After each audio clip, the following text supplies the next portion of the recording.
Let's go over how to create a sales receipt in QuickBooks.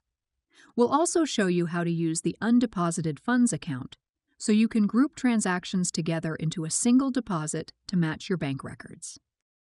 Note that if a customer pays you for their purchase right away, you record a sales receipt. But if they're going to pay you later, then you create an invoice. We'll go over that in a separate video. To start, go to the Create menu and select Sales Receipt.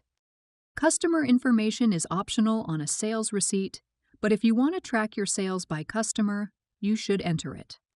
The date of the sale defaults to today, but you can change it if the sale happened on another day. For payment methods, select how your customer paid you. If you want to add a new payment type, you can select Add New.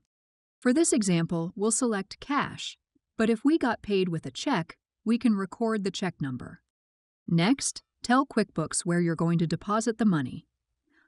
For this example, we will select Undeposited Funds. An undeposited funds account is a temporary account that holds payments you plan to deposit later at the bank.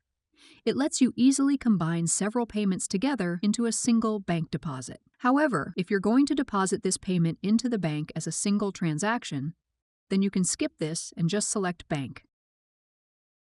Next, in the Product and Service area, add what you sold to your customer. If you already set up the product in QuickBooks, you'll see the description and amount you entered earlier. You can also enter or change these while you create the receipt. If you haven't entered this item yet, select Add New and add it here.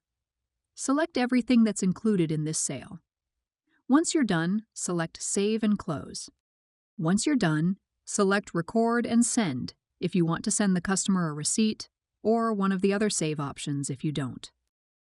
You'll see your customer's receipt here. You can change the subject line and the body of the email that gets sent to your customer.